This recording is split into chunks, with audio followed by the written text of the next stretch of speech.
Hey, what's up, everybody? This is Jaxer, and this is part 6 of the Neopets Darkest Faerie any percent tutorial. So this will cover getting into Meridel Castle. So now that seems kind of wild if you played this game casually, but essentially what we're going to do is like this really crazy setup to, similar to what we did in Act 1 to just get back into the castle again. And because we're in Act 3, it's going to let us, once we get into the castle, basically skip right to the end of the act. So we're going to be breaking up this section into a couple of different parts. So this is where you should load in once you hop back in here. I highly recommend going over here and taking up the save. The next couple of ledge flies are pretty tough, so I recommend taking a look at saving here. Okay. Now, we're gonna, if you're having a lot of trouble with this first ledge fly I'm gonna show you, just go ahead and kill him. It's not a huge time loss, but they can be really annoying to kill at this point in the game. So what I'm gonna do is, so there's this sort of set of discolorations right here. I'm gonna move over kind of a rock to like this line right here that's like lined up with the edge of that set of bushes over there. And then I'm gonna get like an actual ledge grab. You don't want like a vault like that. That'll put you too far away. You want just like a regular ledge grab. So just like jump and then tap forward to grab onto the ledge, okay? So make sure you're close enough to the ledge. Face in this direction so that towards left ear is roughly touching the tip of those cedar trees right there, and perform a ledge fly at this angle.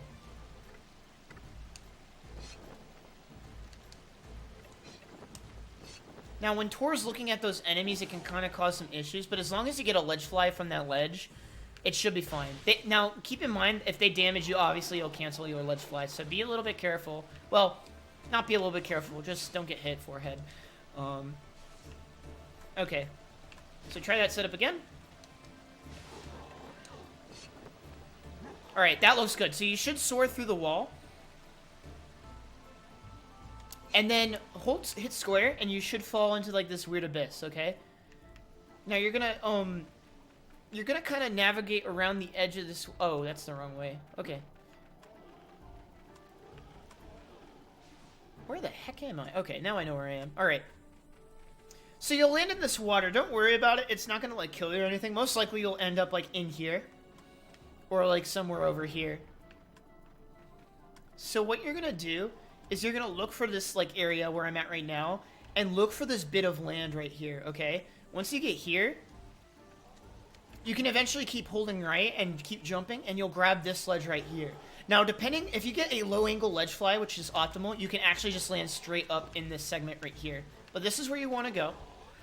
And then what you do is you hop up here, and here, jump up this ledge, and then if you go through this wall right here, you'll end up past the invisible wall that blocks you until after you've beaten the fight. Now, I'm going to show you this a couple more times, just to give you an idea what the strat looks like in practice. Okay? So let me just give you a couple more examples of how to set this up, because this is one of the trickier strats. So jump up here, go to this sort of discoloration line, face about here, do a ledge fly. So that's an example. Oh, he hit me right before I clipped inside. So if you get that low angle ledge fly, that's really good, because if you hit that, it'll put you inside the tree like this. And when that happens, you just let go and you land right here, and you don't have to deal with looking around for this bit of collision here. So then you just do a couple of hops, and there you go. So I'm going to do this one more time just to give you another example. Again, something that might help is looking at my inputs on my input viewer to give you a better idea of exactly what I'm doing. Or, sorry, my input, my controller cam, sorry. Alright, so grab right here. Face this angle. And that's another really clean example of getting it. Make sure you get the ledge grab, not like the full, like, ledge grab animation, like, from all the way down under, like this. You don't want this ledge grab animation when you're setting up for that. I'll show you an example of what I mean. Okay?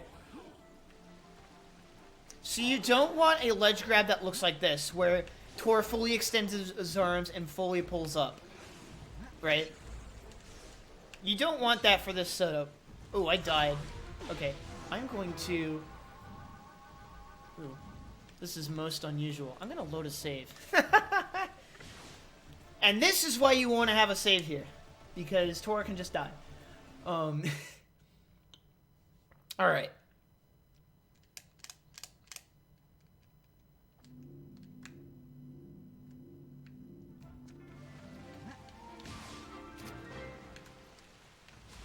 So what I'm doing here is I'm hopping at a certain height where I don't get this fast vault, but where I get this kind of like sort of slower ledge grab like that. That's the kind of positioning you want. Then do a ledge fly. Alright, something you gotta be careful of is that if the enemies hit you, it causes you to cancel your ledge fly, or it'll cause you to go out of your cloak. So if you get an angle like that, that's fine. Oh, I landed up here. That's nice. And here we go. Now, again, you might, like, land somewhere, like, all the way down in here. If you land, like, in here, again, just look for this little strip of land next to the water and run up and to the right until you ledge grab onto something, okay? And once you get to here, jump by the flowers and you're back in bounds.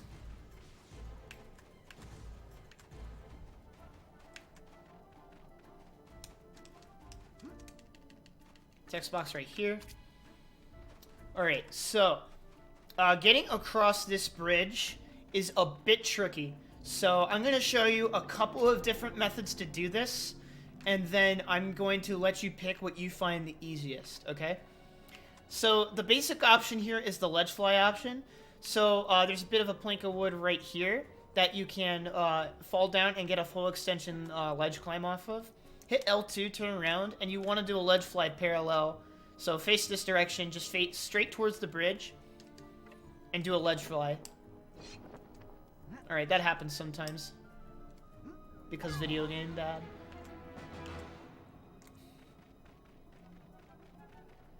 So grab this little ledge right here, and do a ledge fly. And then get ready to jump as soon as you get across, okay? So as soon as you see him approach the bridge, start just mashing jump. Because generally speaking, you're at risk of not falling, not flying high enough. So let me show you this method one more time.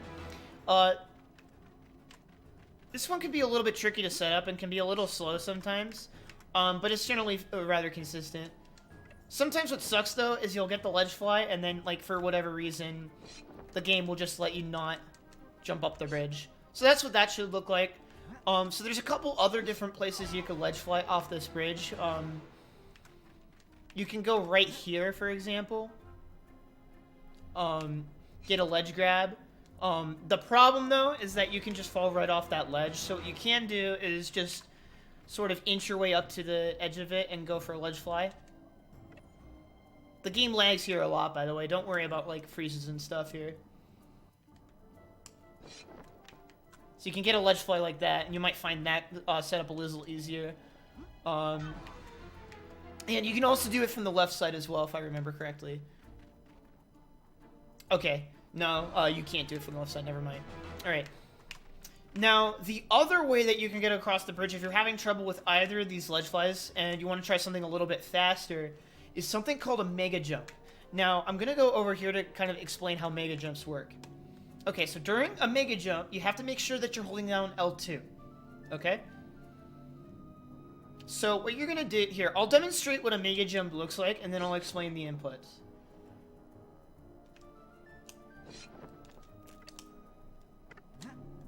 Okay, so that's what a mega jump looks like. And you can use that to jump all the way across the bridge without having to do a ledge fly here.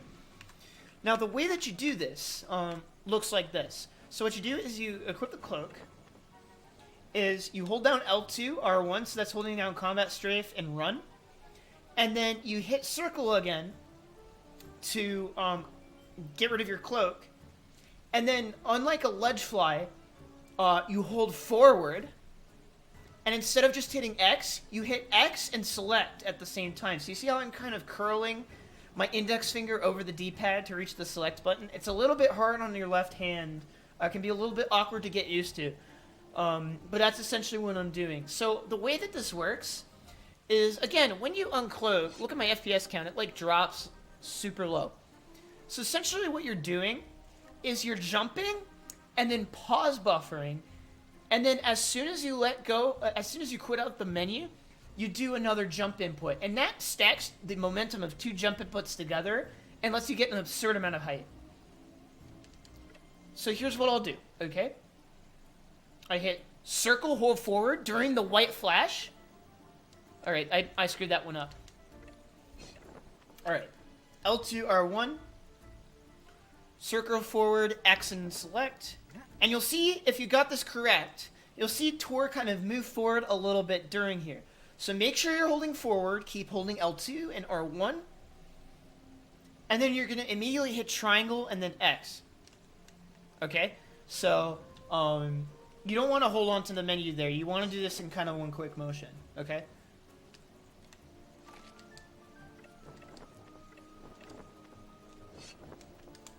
Like that. Okay? So, the benefit of this is you don't have to worry about as much lag and dealing with really annoying ledges that are, exist all over the bridge. So here's what it looks like when you apply it to jumping over the bridge here. Alright, I screwed it up. Let's try that again. Again, this is a bit more advanced, but I find that sometimes... I learned this strat after having too much frustration with the ledge flies here, so... Like that. Now, you can get a varying amount of heights depending on, like, a bunch of different factors, but any mega jump that you get should clear the gap, most likely. Alright, here's one more demonstration of it, and then we're going to move on.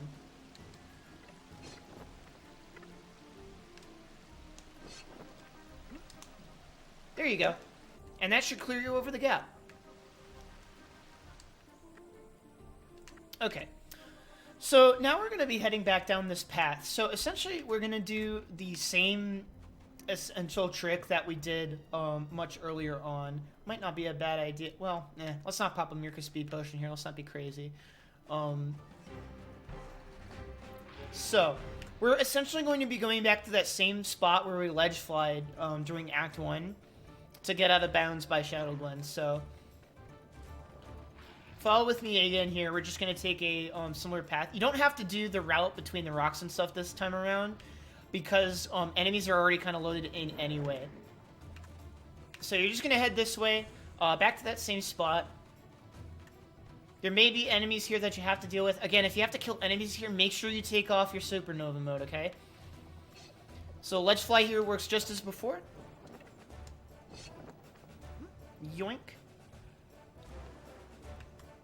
And then we're going to do basically the exact same trick. So again, I'm going to show you how to do this now with a Mirka speed potion at full speed because I've already demonstrated how to do this trick. It doesn't change at all in Act 3. So this time I'll be showing you what the timings look like with a Mirka speed potion. Okay? So you run up to that thing up there, back walk, jump. Oh, I got a weird camera fix. So if that happens, just rotate your camera until you know where to go. Look at the map to reorient Tor. Ooh, this is laggy. Come on, game. There we go. You want to head this way. You should see the light of day come back. And now I'm periodically looking over to the right to where that plane should be. So it's off in the distance over there. So as you get better at this, you'll get a better feel for how tightly you can take this corner. But when you're starting out, just try to take it safe because the loading trigger for Meridale Village is a lot bigger than you think it is. And the backup is really difficult to explain. Okay, so you're going to head towards the tower, pop another. Okay, if you see this dark cloud, count 1, 1,000, 2, 1,000, 3, 1,000, 4, 1,000, 5, 1,000, 6, 1,000. And then you can turn, and then you'll know to look for the castle spires, okay? So again, once we see the third castle spire completely disappear over the top of the screen, we turn to the right. We should see sort of like this, like, sort of like rounded cloud of trees in the background disappear. So that thing to the top and right, that disappeared. So now we stop. We wait until we see a black screen. Open the pause menu. Equip and decloak. And here we are again. So that trick did not change at all. If you got it during Act 1, you should have no problem during Act 3 here, okay? And then again, when I re-enter the castle, I just split right here, okay? That's what I typically tend to do. Alright, and that's going to cover this video. So we're going to divide the rest of Act 3 into a separate video, just to keep things, just to keep the videos even length. So that's the end of Part 6.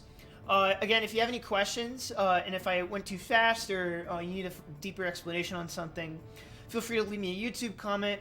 Twitter and Discord I tend to be most easily accessible at. So, thank you so much for watching. Any feedback you got would be much appreciated. Thank you so much, and we'll see you in the next part. Peace.